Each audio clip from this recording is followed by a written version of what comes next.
Hi, everyone. How are you today? I am, oops, I'm supposed to use the little thingy. I'm Melissa Garcia, for those of you who don't know me. Thank you for joining us today for the importance of a smooth board transition. This is so important, and it's coming at a great time because I'm sure we're right in the middle of election season, and you should be thinking about just the transitions right after election, as well as thinking about how to plan for a great transition for next year when you have, other elections coming up. So it's I think, a very timely topic. A little housekeeping. On your screen, you should primarily be seeing the PowerPoint presentation. You should additionally be seeing a small box on the left-hand side of the screen with the presenter, i.e. me. On the right side of the menu, you will see a private chat icon. Please use this icon to type in your questions throughout the presentation. Questions will be addressed at the end of the webinar, time permitting.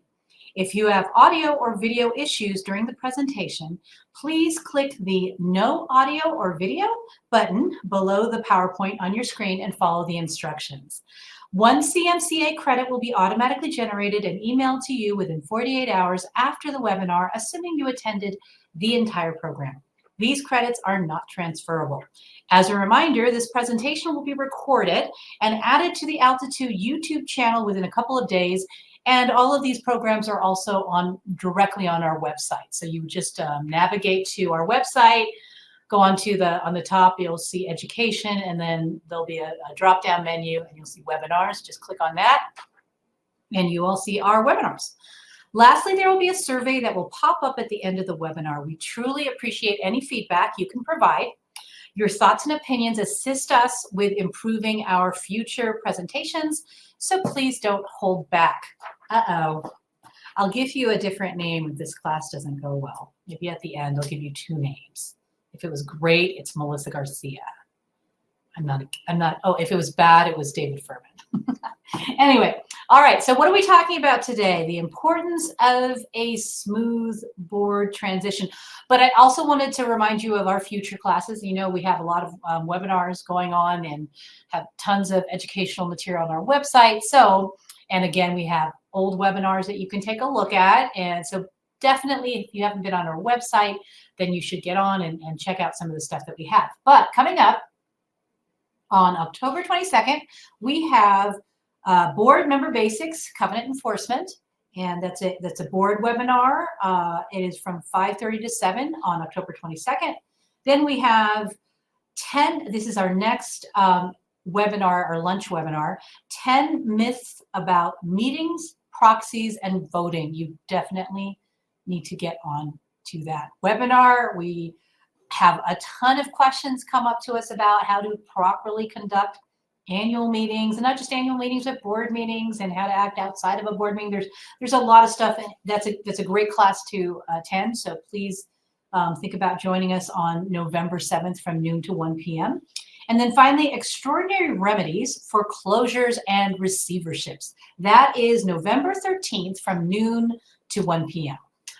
Okay, smooth board transition. Why do we even care? I don't know. I don't know why I care about things, but I've been around the block many times, so I've seen things that if only there wasn't just a little bit of preparation or a little bit of thought or a little bit of strategy on how to approach something like board member transitions. If there was a little bit of planning ahead of time, it just goes so much smoother. And I can guarantee you that the success of a community association starts with the board. Everything starts with a fantastic board. And yeah, there are other players, such as, there's the management company, obviously. There's the vendors. There's the all-important attorneys that, guide you down some of those legal paths. But everybody serves the association to make sure it's the best association that there can be. But the board members drive it all. So that's why a smooth board transition is important. And what I mean about that is, when board members are coming on the board, or when they're getting off the board, or you're thinking about recruiting for the board, all of that, all the information, all retaining the knowledge, all of that, all balled in one. It should be an important priority for your association, because really it starts with the board. So why is a smooth board transition important? First of all, I always think about stability. If you have a good board now, and a lot of you do, I mean, I go to board meetings all the time, whether it's in person or, via Zoom. A lot of you have fantastic board members now, but not all board members want to stay forever. Although I always tell them it's a lifetime position if they're doing a good job, but not all board members want to stay forever. So when you have a good board member already, then the stability with a smooth board transition is clear, because you're continuing the foundation, you're continuing the strength of the board. And so board members stepping into that role, whether they've served on a board before or whether they're brand new, they need that solid footing that only a good transition can provide. Because I hate to see, for example, and I have seen this where I get on the board. I mean, I don't get on the board. Oh, you kidding? No, I'm just kidding. I see somebody get on the board and they're so gung-ho, they're so happy, and they're excited about contributing. And then all of a sudden, within a couple of months, they're completely checked out. So what happened? So we need to talk about that. Also, efficiency. Why is a smooth board transition important? Because we need to be efficient. It really has to do with time. No one in this industry has any time. No one has enough time. Let's say that. A bad transition equals new board members who don't know how to run the company. They don't know where to get the information. They don't know how to run a meeting. They're not knowing how the governing documents work. They don't know their role. And this is just a waste of time. This is something that can be easily provided to them when we talk a little bit about onboarding and even prior to the onboarding process. So it's for efficiency's sake. We need more time, or we need to figure out how to clone each other. I mean, a smooth board transition avoids a waste of time. You also avoid making mistakes. You avoid wasting energy, efforts, time, sometimes even money while performing board business. It's the efficiency that really gets you there faster. And then finally, effectiveness. So what I mean by that is how effective your new board will be on whether it's going to depend on whether the current board is equipped, and the current management company is equipped to welcome the new member on the team. If you get them what they need to get up and running, this will lead to a much more efficient board at a quicker rate. Without a good succession plan in place, transition to a new team or a brand new board or a few boards coming on, it could be chaotic, it could be lackluster, and it just could be ineffective. So the question is whether your board is really equipped to welcome new board members on the team so that it would embody the stability, the efficiency, and the effectiveness, and a good step towards being an effective new board. And that, of course, depends on whether you can get people to actually serve on the board, right? That is the most difficult thing. All right, so let me get to this here. So you're at an annual meeting, and let's say that is when, you're at an annual meeting, and this is what you typically see when soliciting volunteers on the board, right?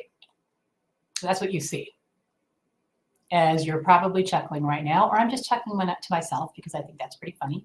I never see this ever. And why? I mean, oftentimes what I see is this or this, and you can't really, I don't know if you can see that or not, but there's a picture. It's probably a picture of a spouse or a family, and it's face down on the ground in this slide here, and it's probably because they don't want to see their family to see them cowering in the corners there or underneath the desk, or they're hiding. I mean, everybody wants to be the armchair quarterback, but they don't necessarily want to serve on the board, or they're running away. You just come after them. You just have to keep coming after them. Or this. And I swear, when I was looking for these pictures, I think this guy is actually on one of my boards. Or at least that expression is on every board member. So this is what you usually see. No, right? I'm hoping that one of the days it'll change. This will change because the idea of being on a board, it really is. I think it's a privilege to be on the board. I think it's a privilege for people to work with people on the board. I think that the image of the HOA industry and what board members do for the industry, what managers, what vendors, attorneys, everyone. I think it's just, it's portrayed in a very poor manner. And so that serves obviously to scare a lot of people from being on the board. You look at the news, and I used to practice in Vegas, and I remember there was this whole section that they do every month, like a news section just on this topic, and they called it the what was it? The Hall of Doom or something like that. Some kind of HOA bad stories. So when you're peppered with those kinds of the media attention is really focusing on the bad things without any lessons learned. They're not focusing on any of the grace or any of the patience or any of the hard work that board members do. They're focusing on the sexy stories, which get people mad and angry. And it's a perfect time right now where, you can use that unfortunately, as a platform to really, it's as a platform to air some of your frustrations and concerns, but sometimes it gets pretty volatile, hostile. And of course, that's something that we'll talk about here in a second, but it is something that gets people not to want to serve on the board. So to the extent that we can turn that around, there's a lot of stuff, resources that we have so that we can turn that around and we can focus more on the positive, focus on help each other out, combat some of this stuff. That's great. But anyway, usually we see, no, we don't want to do it. So how do you actually get volunteers to serve on the board? So first, I look at this in terms of education. And by education in this slide, I'm not talking about the onboarding process when you already have them on the board and you're trying to educate them on what it is to be a good board member, but more about educating the volunteers so that they understand what it means to be on the board, so they're not afraid to try it out. And in actuality, I characterized it as debunking some of the myths that are there about being on the board, as well as exposing some of the truths. So people have a real, they're looking at reality when they're trying to figure out what it takes to serve on the board. So debunking the myths. First of all, one of the myths is that the board member does everything. And so they're thinking about all the time that they're already spending with their family, with work, with whatever other things that they're doing. And then they're also expected to get on the board and do this as well. I mean, they'll be doing everything. And that's just not true. At least that's not true. I will say, unless you're a self-managed board, that's not true. The board members don't do everything. And I think we got to remember that the board members are really supposed to be making the high level decisions. And then, who is the administrative arm of that board that's going to carry out those decisions? That's the manager. That's the management company. And unless you're one of those micromanaging boards, which please don't do that, you're hiring a management company so that you can actually allow them to manage the association and carry out your decisions. Board members aren't doing everything. So that's a myth. And again, even if you are a self-managed board, hopefully you have some committees in place, which we'll talk about. But the point is, you do not and should not be doing everything. Okay. What's another one? The hot seat. Board member is always on the hot seat, being in front of the firing squad. Now, I'm not going to lie. If there's tough decisions, if there's an unpopular decisions, if there's something that is a community-wide issue and there's a polarizing issue there, sometimes the board members are going to be on the hot seat. But honestly, when I asked this, I actually taught this class for CI SoCo several months ago. And when I asked everybody, the board members that were present at that class, does that happen all the time? Does that happen frequently? Is it something you remember because of one particular decision? Is it on every single board meeting, every annual meeting? And the overwhelming response was no, it doesn't. It rarely happens. If it happens, it's because of an unpopular decision or some isolated event. But the way it's often presented, again, through the media or maybe just word of mouth or whatever, is that the board member is in the hot seat.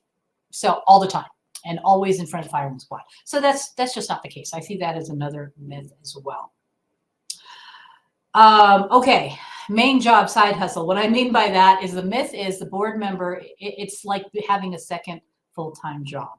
And again, I'm kind of qualifying the self-managed boards because, you know, if you don't have a management company that's assisting you with carrying out some of your decisions, yes, it can be like a second full-time job or your only job, because there's a lot of things to do. But I will say that a well-run association means everyone knows and everyone understands their roles, you know, stays in their lanes and does their job.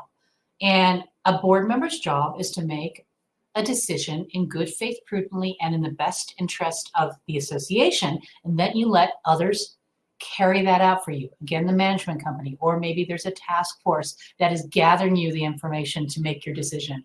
Or maybe there's a committee that it is administering the social event, whatever it is.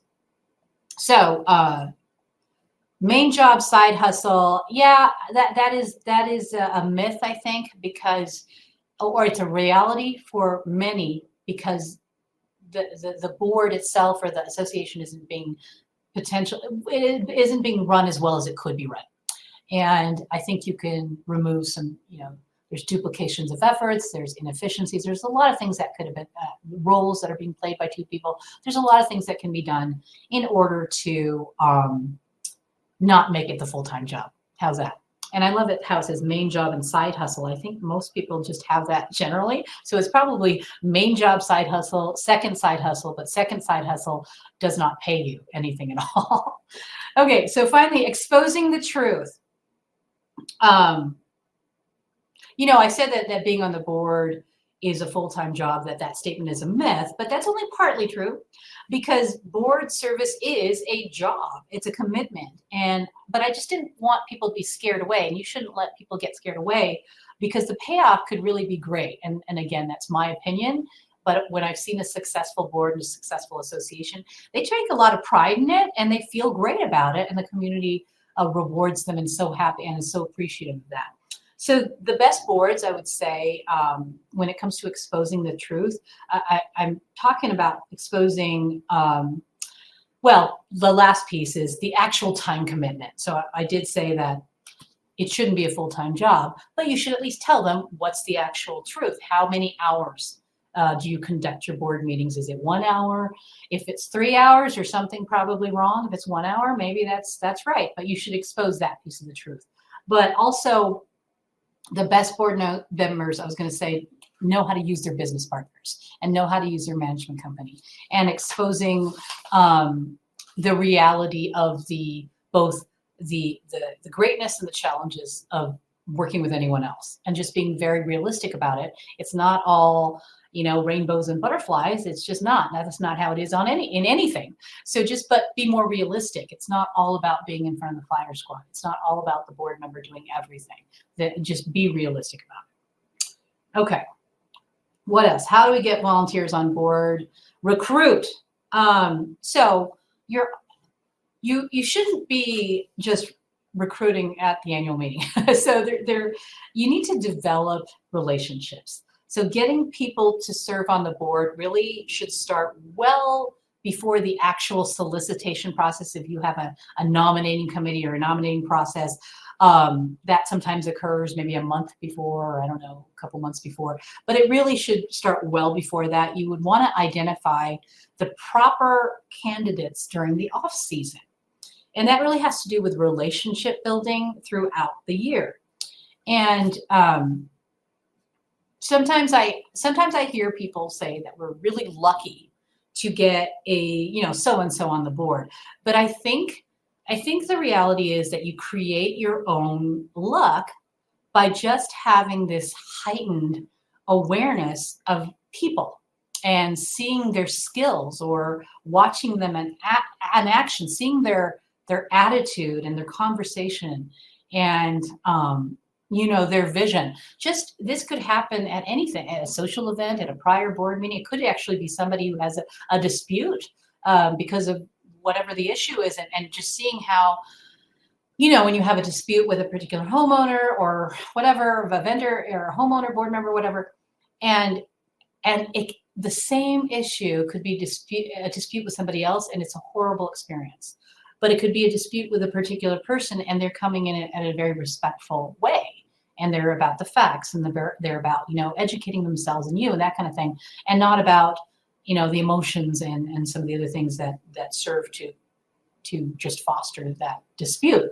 So these kinds of things you see throughout the year, because you have these relationships and these interludes, and you would see who could be the fantastic candidate of the board. That's what I'm trying to say.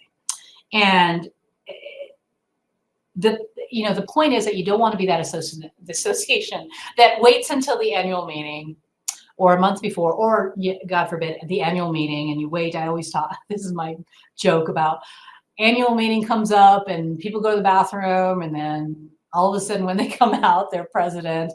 You've nominated them, you've elected them in, they're in there. You don't want to be that board. You don't want to be that association. So just plan ahead and start developing those relationships during the off season. So you also want to form committees. So committees, you got to think about what kind of committees you have already. And if you don't, most associations have probably an architectural review committee, but there are so many other things that you can use committees for. You can use them. There could be a budget committee. There could be the new fence project committee. There could be a beautification committee, a social committee, a landscaping committee, whatever it is. But there are so many benefits of the committees and things like the assistance to the board. You can draw upon the skills of particular volunteers who may not care about anything else, but they love a good, TikTok video or some kind of social media. You can foster community engagement, have ownership of projects, and building advocates throughout the year. And the main reason also, so those are all the benefits of having committee, but the main reason is, or one of the main reasons that you want them, is because they're great training grounds for future board members. And if you're not looking at the committees that you have now in that way, you should be, because that's where you see the skills and the skill set and the attitude and just the persona of someone who might be fantastic for the board. So definitely form committees.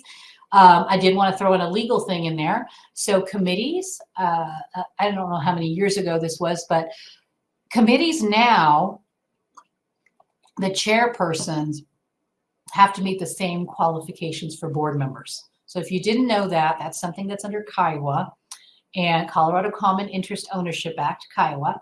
So committee members, so for example, if a board member has to be an owner and current in their dues and not in violation of the documents in order to serve on the board, because those are the qualifications, then the committee chairperson has to meet those same qualifications. That's often not seen in the governing documents, but that is something that's a statutory requirement. So finally, ongoing. So what I mean by that is you should always treat recruiting as an ongoing process. And it's best to have a pipeline of potential candidates who are actually excited to step up and possibly serve. And you do that because you're developing the relationships throughout the year and getting them ready for when you're about to nominate or solicit actual volunteers for the board positions. All right, we're still on how do we get volunteers on the board? So the last couple slides were more about where you can find new board members through relationships or committees and just being more aware of when a great potential candidate is in front of you. But I think you also need a specific plan on how to attract volunteers. So you need that plan. And I love this this image here because it has everything there for me. It has the cup of coffee because I can't do anything without the cup of coffee. It has, the pen. I still write a lot of stuff, even though nobody can read my writing. I can usually read my writing, but I like to write it because if I write it versus type it, for some reason, it's more important. I don't know. And then you check off the little boxes. I have this, we have these to-do pads that have these big boxes, and you just check. And it feels so good, like you've accomplished something. I always joke that you put that on your table and in the morning you get up. So you check the box, get up, made my bed, had breakfast, check. So by the end of that page, you've done a lot. So anyway, so plan effectively, not just publish, hey, we need board members. Is anybody interested? Effectively publicize those opportunities through your website, your newsletters, your announcements to promote the needs for volunteers. And you always want to highlight the benefits of volunteering and what the impact it can have on the association. And timing could be really good too. So if there's a particular project that a lot of people are interested in, you might say, well, here's our call to action, and we definitely need board members to help with, get on the board and help us push this initiative through or whatever. So effectively publicize. Proactively approach volunteers. I know I already said that, but that should be the philosophy, is a proactive approach to prospective volunteers and not just waiting until the end of the year for the election to do this. Don't be afraid to reach out either while they're already serving on a committee or at a social gathering or at a board meeting or whatever.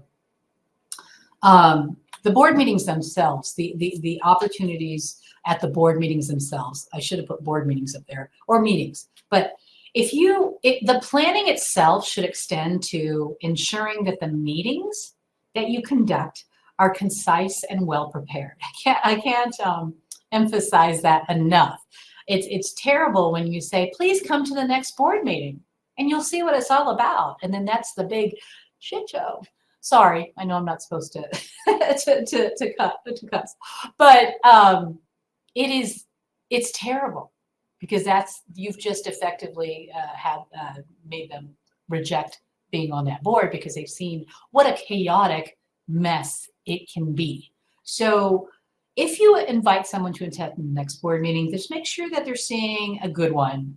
And I'm not trying to say, it's all a ruse. You should hopefully be at that point where you're, running good board members, but just don't bring them to the 4-hour board meeting. Bring them to the 1-hour board meeting and be ready and have your agenda and get through it and, be a good board. Then finally, what's plan B? So your plan should also have a plan B. And the plan B is, even if they're not ready to be on the board, just get them involved again on a committee or a task force or some other smaller role, and encourage the volunteer or the potential volunteer to take small steps towards getting involved, because that's something that's, it can seem like such a big step, and that there's so much emphasis on that versus what some of the rewards are. And then let's talk a little bit about the rewards. I mean, celebration and appreciation.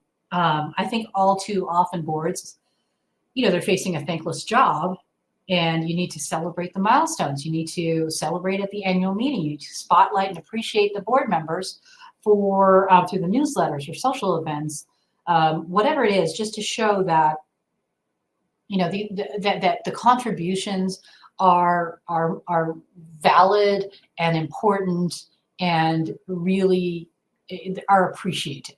And I think that sometimes annual meetings, oftentimes the emphasis is more about how much, we saved a lot of money, or we did really good with our money and our budgeting and all that. That is, of course, a fantastic thing.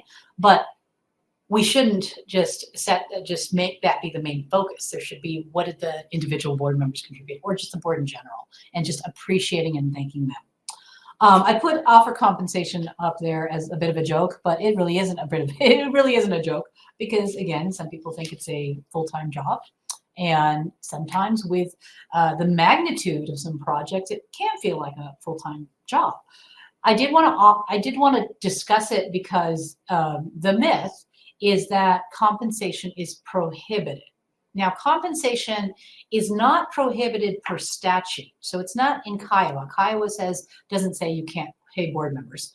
The Nonprofit Act doesn't say you can't pay board members. But most governing documents, most bylaws will prohibit compensation to board members. And by compensation, I mean any kind of recompense or money or credit towards dues, whatever it is, anything that you're getting in return for serving on the board, not for taking other additional jobs that might be available and might warrant compensation, things that have nothing to do with serving on the board. But most documents say it's prohibited. And some documents actually say you can't even hire anyone in the association or on the board for the association. So you can't pursue a contract, for example, with homeowners in the community or with board members. Now that most documents don't say that. I'm just saying that it's document specific, and some of them go that far and say you cannot hire anyone in the association, any of the members or any of the boards for any kind of job. But in terms of serving as a board, it's not prohibited per statute. We do not recommend it though, even if let's say your governing documents don't say that it's prohibited. Well, then you could offer compensation. Just keep in mind that a lot of the protections for volunteer boards might not be necessarily applicable. They would potentially apply, but they might be having I guess a lesser weight, because volunteers are protected by the business judgment rule. And essentially, if you make your decisions in good faith, prudently, and in the best interests of the association, then you're protected for your decision, even if it's wrong, because you were acting according to that standard. But let's say you're getting paid now. You're getting paid to make these decisions. If that's happening, then you might not necessarily get the same kind of protection, because all of a sudden you are an expert because you're getting paid for those decisions. So just keep that in mind. Even though it's not prohibited by law, it's often prohibited in the governing documents. And it's often prohibited in the governing documents, and even if it isn't, it's not recommended. All right, now let's shift to retaining knowledge and info when board members leave. So let's talk about staggered terms. Staggered terms, what does it mean? And you should all have staggered terms. And what staggered terms means is that all of the terms of the directors don't all expire at the same time. So you don't have to, let's say you have 5 board members, you don't have to elect an entire new board in the same year. If you have staggered terms, it would be, for example, 2 board members their terms are expiring 1 year, and the very next year it's the other 3 board members. So you always have that staggered election. And the terms expire on different years, so you retain the knowledge and the info and are able, for the board members that are staying on, so you're able to serve alongside someone who has already been through 1 or 2 years. You definitely want that, because the last thing you want is for a very experienced board to then all their terms expire all at once, and this brand new board members come on, particularly if it's self-managed board. That's really difficult, because then you don't even have a manager or management company that's there to assist and to walk them through some of the prior decisions and the history and the knowledge. And if you're self-managed and all the board members are new, it's really, you waste a lot of time, again, trying to figure out what happened in the past and get back up to speed. So staggered terms are best practice, but not required under the law. But look at your governing documents. Most of them, I would say, have staggered terms. And also, this is a legal issue for a lot of, I don't think a lot of condo associations realize that the Condo Act, which we don't really talk about that much, we always talk about Kiowa and the Nonprofit Act, but there's also the Condo Act. And the Condo Act applies to condominiums. And there's actually, it's only a few pages long, but the big one is, provision is the Condo Act requires 1/3 of the terms to expire every year. So it's built in the staggering through the actual statute. So you're not required to have staggered terms if you are not a condo, but you should. It's recommended, and your governing documents might require you to do so. And if your governing documents don't require you to do so, and you're a condo association, you need to talk to your attorney to get that staggering built in, because that is in violation of the Condo Act. Okay, onboarding. You might you're wondering why I have onboarding in the retaining knowledge section, because isn't this more about board members leaving versus board members starting out? Well, yes, but it's because in my opinion, those leaving the board can be a very successful part of that onboard orientation process, and they're often left out of the loop, the ones, and that's always odd to me, because you have a lot of experience and wisdom with some board members, and you really ought to continue that on in some capacity if you can, when you're onboarding the new board members, and ask if they're willing to serve in that capacity, maybe as just to come to the board meetings and assist with certain things, or be a board member buddy or whatever. Because you want to, again, retain the continuity and the knowledge and et cetera. But it could be that the exiting board members are the most primed, I guess, and perfect to deliver that key message, whatever it is, or that history or successful approach. So maybe it doesn't happen every time, but it might be good to have the exiting board member be part of the orientation process. So the onboarding itself, though, you want to devote some time. This is so important, and I don't see this, and I see it with a lot of management companies because they have that built into their process, which is fantastic. I didn't used to see this. I've been doing this way too long, but I didn't used to see this. I see it now, a very clear onboarding process, which is great.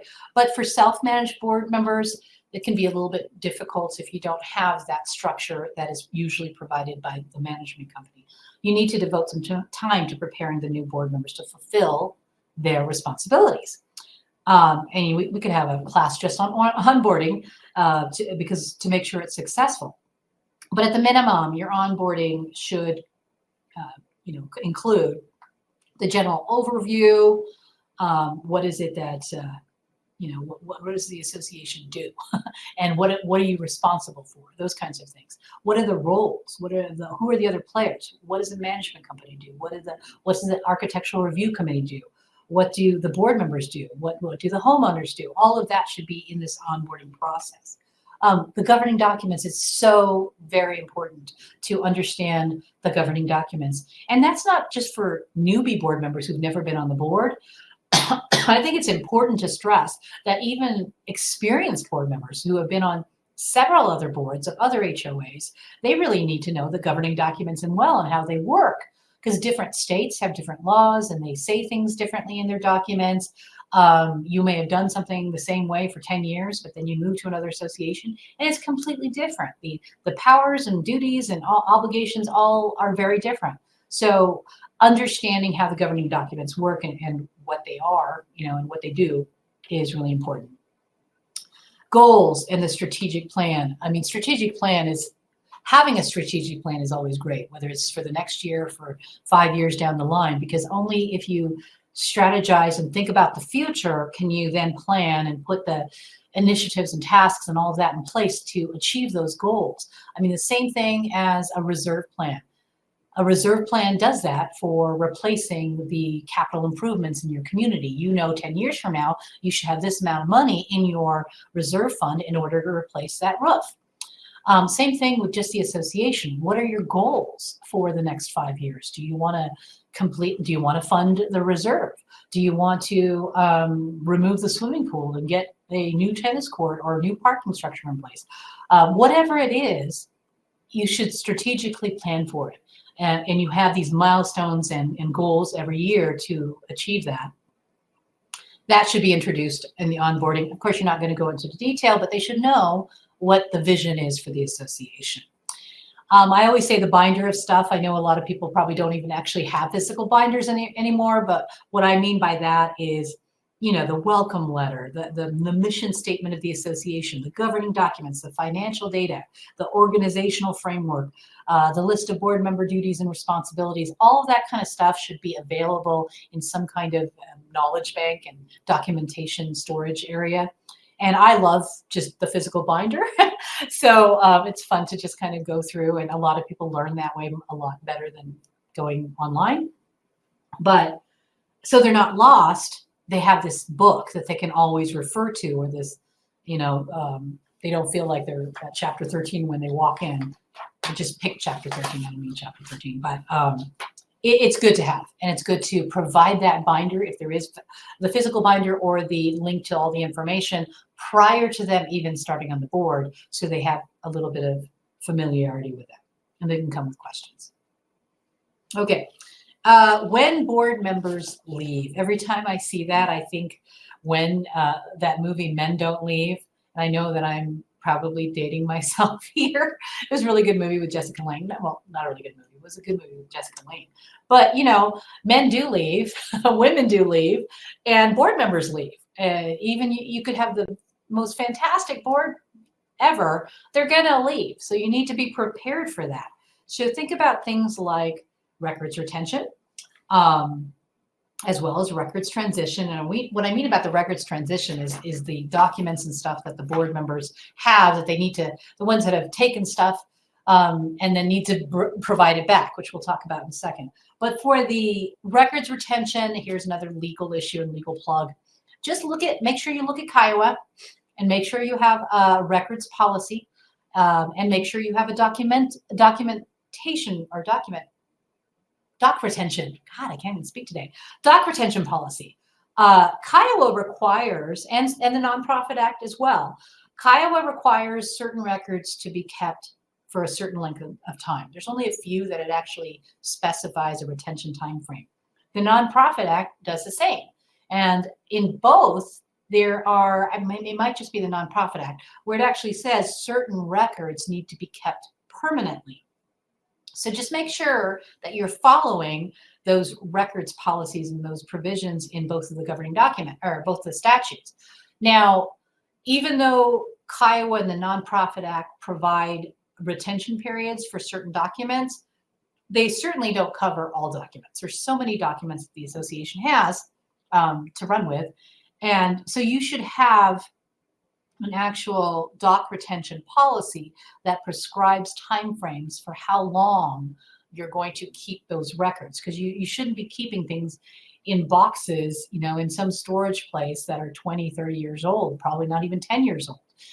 So it gives you, the doc retention policy would give you the time frame and the timeframes that are required by Colorado law, and then just the recommended timeframes just in the industry of when you should purge it, who should purge it, who destroys it, what do you do with attorney-client documentation, how do you divide the files, you know, so all of that, you really ought to have that. Even though the doc retention policy is not required, it is definitely recommended by this firm.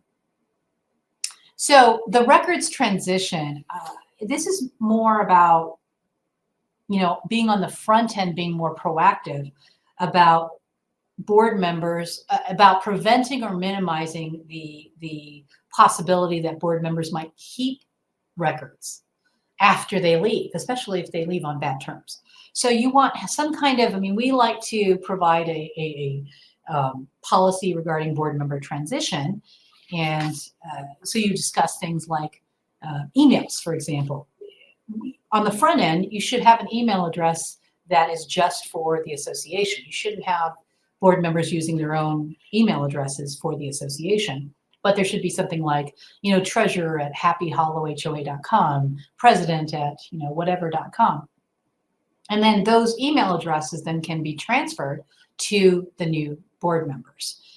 So that could be easily transitioned, and the prior board members that are now off will no longer have access to those emails and all that. You should do that. I mean, that's one way you can do it. Also, the policy I was talking about, it should cover things like just assets of the associations, just key contracts. Maybe they're not uploaded somewhere, key vendors, key relationships, where all these things, login credentials, governing documents, the email list. The email list really ought to just be for board members. And I see board members leaving the association, and unfortunately, they take that email address with them. I'm not really sure how you could prevent somebody who's trying to do things surreptitiously. But I mean, just something, if you put something in the policy ahead of time, that every new board member, you know, at the time of their resignation or leaving, they have to ensure that certain actions are taken, like both getting on the board, reviewing and familiarizing themselves with the document, as well as leaving the board, providing the information or documentation, and it's an obligation to provide those records and everything back. Turnover of any kind of assets or personal property of the association, relinquishing control over financial accounts, property of the association, any kind of electronic records and devices, all of that stuff. It would be good to have that in a policy. So when they're onboarding, they're signing off on that and saying, yes, we understand what our duties are. We also understand what we're supposed to be doing when we get off the board. And then leaving well. I put that up there because more often than not, I see board members leaving at the end of their term, and sometimes worse yet, resigning in the middle of their term, and they have this really bad taste in their mouth. Maybe it's a really bad experience, or there could be a loss of knowledge and expertise, which is always a problem. So we're always talking about onboarding, but what about offboarding and preventing some of the negative things that could happen if a board member leaves, or preserving the interest in that board member because you want them to serve another term. Maybe they don't want to do it right away, but you want them to have, this positive thing to come back to. So you want to, again, build in the thanks and appreciation. In the last slide, we discussed ensuring that the leaving board members also are a part of the orientation onboarding process. This is a great way of showing how they're valued. Keeping them close to the association could be critical to sustain any ongoing relationships.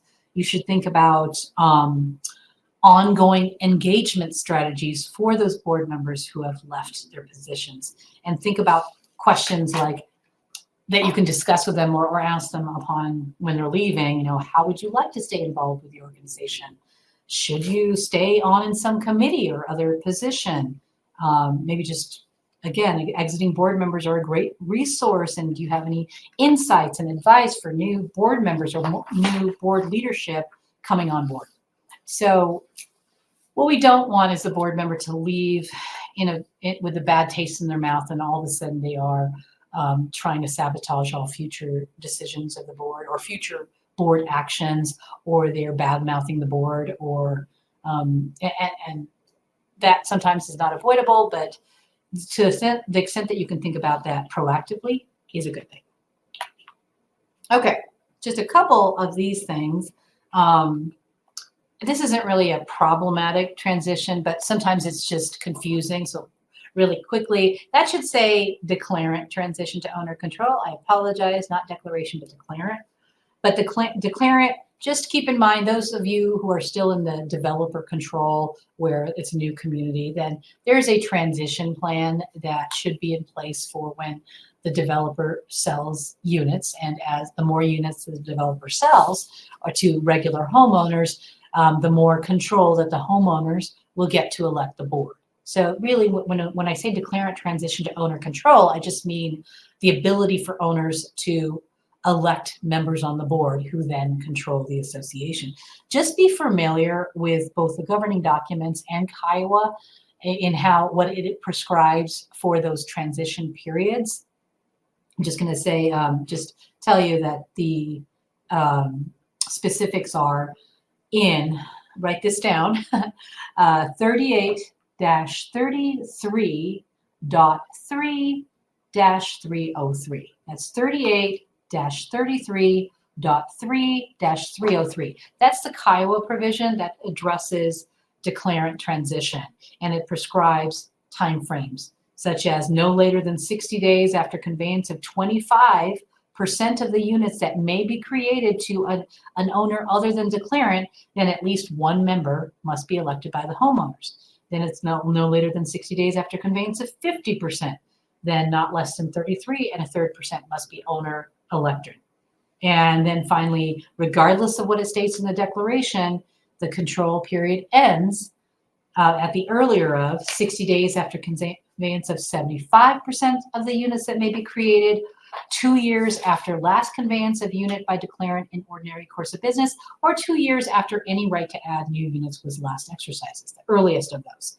So just, that's all in Kiowa, and it usually is mirrored in the governing documents as well, but there might be certain other varying timeframes. Just be familiar with that if you are a declarant controlled board.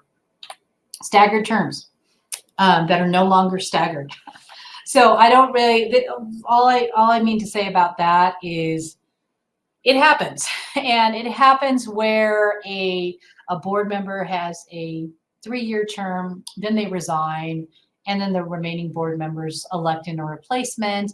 But then all of a sudden the next year somebody else resigns or is removed, and then they need to elect that person in. And then somewhere along the way, the expiration terms of the individual board members gets lost. So, I just say, there is a way by just looking at the minutes of the board meetings, hopefully if you keep the good board minutes, or the minutes of the annual meetings, that you can dig through the history and you can usually find what transpired and build from there.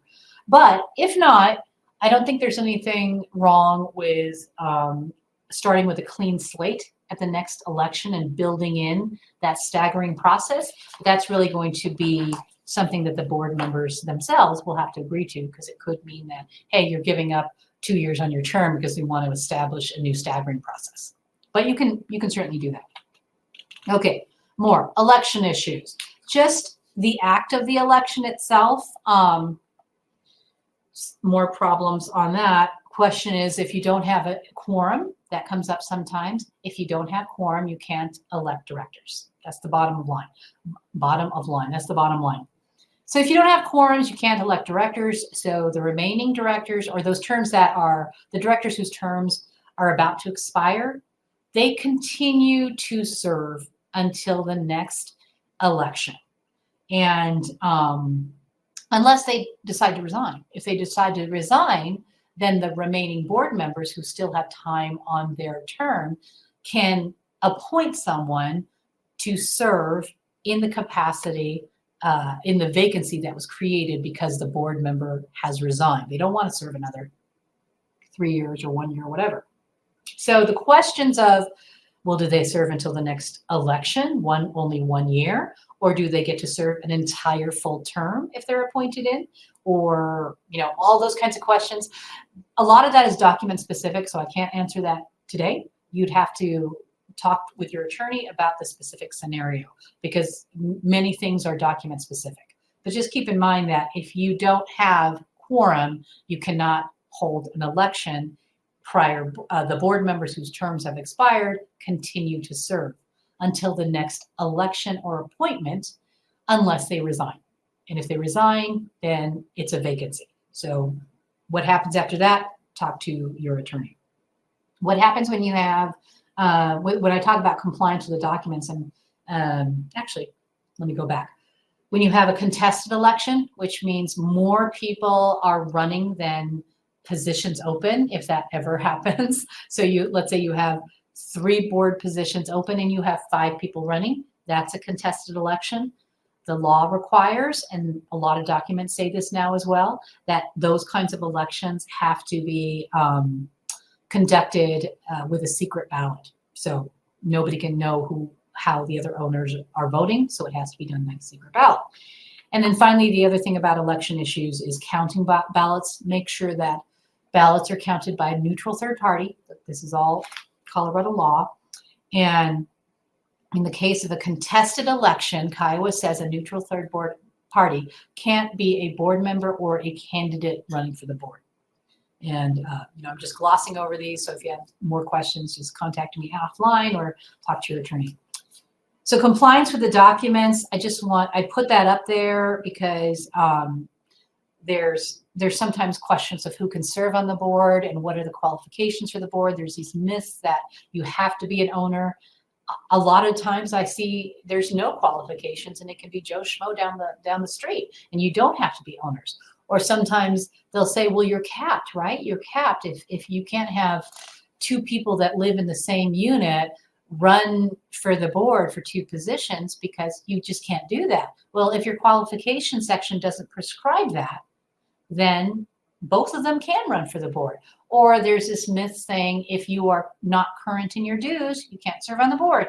You have to have language in the documents that actually says that. So be very careful about that. and look for the qualifications or the eligibility for serving on the board to see who can actually serve on the board.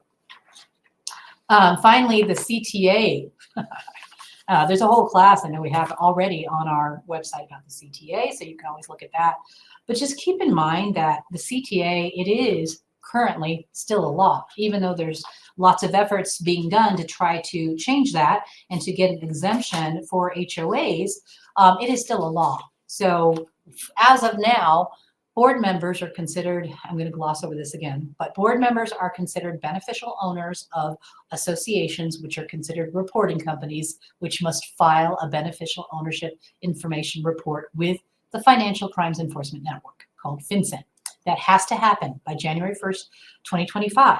So it's a requirement. There's a blog post that goes into detail about this on our website. The reason why I'm bringing it up here is because you have a duty to disclose to your board members that by January 1st, 2025, unless there's an exemption at that time, which I will be, that would be very, very surprising, they're going to have to file the report. And to serve on the board, and you're going through your nomination process, your qualification, your solicitation for volunteers, keep in mind that you should disclose that as well and say, you know, if you're going to be on the board, then you're going to have to comply with this federal law. There's a lot of penalties. There's jail time. There's $10,000 fine. There's 595, I think now, every daily fine for failing to, for willfully not providing and filing the report or giving information. So there's a lot of penalties. Let them know about it. And I know that this might chill the potential pool of people who want to serve, but it is the law. You have to comply or don't be on the board. Working with new board members, a couple more things I want to talk about. Just don't jump from A to Z. What I mean by that is the educational piece. Just it's more about understanding that the newbies might not have the history and the perspective and might not know what the pain points are, and they might not understand why we're going this direction instead of that direction. Just be patient and be willing to explain, you know, how does voting work? How do the agendas work? Why didn't we pursue that special assessment? How come we're putting this much money in the reserves? All of that. Realize that the new board members often don't see that or understand that. So don't jump from A to Z and fill in the gaps for new board members. Test all the assumptions. That's not just with new board members who might be coming in with certain assumptions on how things work, but also current board members who might assume the way they've been doing things for the past 5 years is the way it should be done moving forward. Just look at what has happened, what the successes and failures were, and just your regular historical practice, and test those assumptions that they are still desired, valid, legal today. And then finally, the new board members, you know, let them bring their fresh perspective. You might have done a fantastic job bringing the association to where it is now, but new board members, new blood, new energy, new perspective, you could have a brand new iteration that's even better or just better for this time. So allow those new perspectives to come in.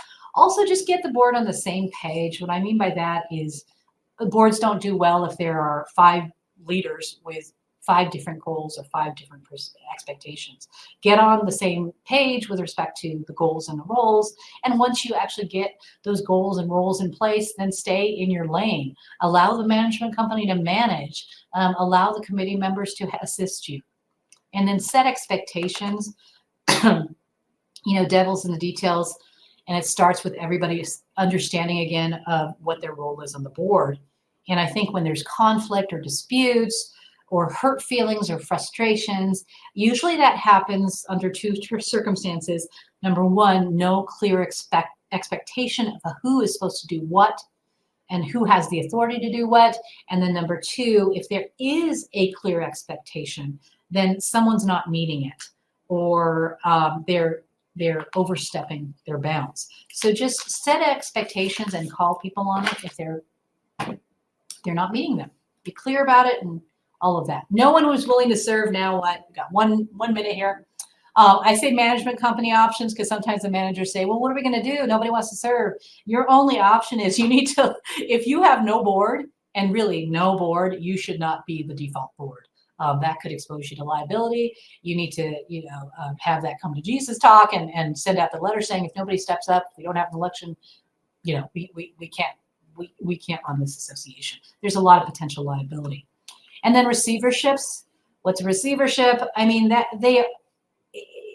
what the receivers do is they step into the role of the board, and they're appointed by the court to take over the day-to-day operations of the association. They, they pay the bills, they collect the assessments, they make those kinds of decisions, and it's usually an owner who would petition the court for receivership. And so if you really can't get anybody on the board, you want the receiver so that they can fulfill that role. But then you also have to pay the money to file the legal action to get the receiver appointed. You have to pay the receiver's salary and expenses, where you don't have to pay the board. So if you can address some of the issues that we discussed before and debunk some of those myths, and address some of those problems that cause lack of desire to be on the board, then you won't have to take the time, effort, and money to go to court to get somebody to be a receiver and then to pay all these extra assessments to fund that receiver's salary. And bottom line, it's if the association is being managed by a non-resident, non-owner, nothing against receivers. Receivers are fantastic, but if they're in that role, they're there to meet their fiduciary obligation, but they're not a resident. They're not an owner. They don't have the same kinds of interests. And it's much better to just have owners or residents or someone who has an interest to serve on the board. Receivership really should be a last resort, and you could use this if you tell them what's the consequences are of the receivership. Then that could often be used as a scare tactic to get people to get on the board. Okay, I'm 2 minutes over. Questions there? Let's see. We only have a few here. And let's go ahead and start there. When you talked about term limits, you mentioned the Condo Act. So the Condo Act is the Condominium Act. I'm sorry, I do not have the actual citation with me, that the CRS, the code citation. So if you want to email me, I will get you that information. But there's really 3 statutes in Colorado. There's the Kiowa, there's the Nonprofit Act, and then there's the Condo Act that applies to condominium associations. It's only a few pages long, and most of it is duplicative of what's in Kiowa or the Nonprofit Act already. So chances are that it's not an issue if you haven't looked at it, but this is a main thing. The staggered terms is a requirement for condos under the Condo Act. Okay. What can we do about a board that wants to change all the docs to take out most of the rules and the ARC standards? Well, I mean, that's going to depend. I mean, sometimes that's actually a good thing, because maybe you want to take out some of the specifics that are in the governing documents and place them in the rules for flexibility. And that's the main reason why you'd want to do that, because if you put something, for example, if you say something like dogs and cats are allowed, and that's it, all other animals are not allowed. Well, some people, they like birds, some like snakes, some like miniature pigs, whatever it is. If you want to build in the flexibility, maybe it makes sense to actually change the declaration to say a reasonable number of household pets can be kept in the unit. And that way that the board can then define what is considered a household pet and be flexible, so that today it might mean dogs and cats, but 10 years from now it could be dogs, cats, birds, pot-bellied pigs, or did I say miniature? Yeah, pot-bellied pigs, teacup piglets, whatever. Same thing with ARC standards. Today you might like the neutral look. In the 70s, there was a very distinct look of the houses. Today, another very distinct look. If you want to build in some flexibility, it might actually be a good idea to move some of those specifics into the rules or the standards, so that you can change them in the future without having to always amend the declaration. Self-managed board today is attending today. Appreciate that info. No problem. Good. Thank you. Thank you too. Are you expecting the CTA requirements to impact the number of people willing to volunteer for boards? Yes, I was, but it seems like a lot of them aren't complying, because it really is federal law. And I would expect that, but I haven't seen it yet. I haven't seen a lot of people that are not willing to serve because of the CTA. I've just seen a lot of talk, or heard a lot of talk about it, but we've also had a lot of boards that are contacting us because we are assisting with filing CTAs reports, the BOI reports for associations. And we've got a lot of boards that are wanting to do that. So I don't know, we'll see. Maybe December 22nd, all of a sudden you'll have a lot of people that are going to drop off the board. I hope not. And that's one of the main, I mean, that's one of the things that CAI is arguing right now, because they did file a lawsuit against the U.S. Department of Treasury to exempt HOAs from complying with this. And when one of the things that they're talking about is the chilling effect that this could have, because board members might not want to provide certain information, personal identifying information, that because they are going to be serving on the board. Okay, is that it? How do you start to get interest in a brand new HOA?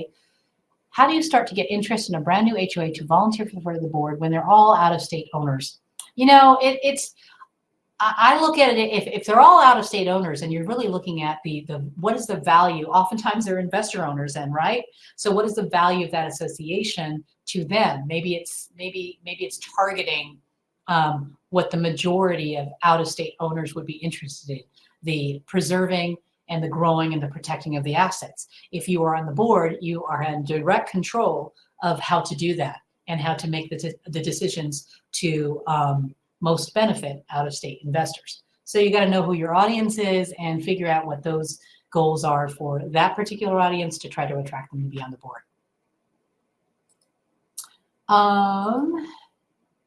It is just the boards, not any committees, that have to apply for the FinCEN, correct? So yes, but now you need to look at the FAQs. If you go onto our website, there is a blog post that discusses the requirements for FinCEN and also links to various questions on the FAQs that FinCEN has provided. That they're great. They go into detail. And what it requires is the beneficial owners, who are considered the successful, the ones that make the substantial decision-making control. So that's the board members. But what if there is a board that has adopted or appointed an executive committee, and maybe that executive committee is not necessarily made all of board members? I don't know. And what if this executive committee makes decisions that substantially control the association? So it's going to depend, but absolutely board members are the ones that are in control of those decisions, substantial control of the association. That's the factor that you're really looking at. And that might extend to committees, but at this point, there's nothing that says committees, but it might fall under that definition depending on the committee. Okay, I think I got it all. I did. Okay, thanks everybody for joining me. Sorry I went over a little bit. Again, if you have some questions, you can always contact me offline. There's my email address. And also what I'm trying to do is put together just sort of a successful transition, board member transition checklist that I'm going to provide to you, as well as a checklist of, we talked about the policy for transitioning board members and both onboarding and exiting, and giving you a checklist of what should be in that as well. If you have any other questions, though, feel free to contact me. And here's my information. Appreciate it. Thank you so much. Bye, everyone. Oh, that checklist would be great. Okay, I will do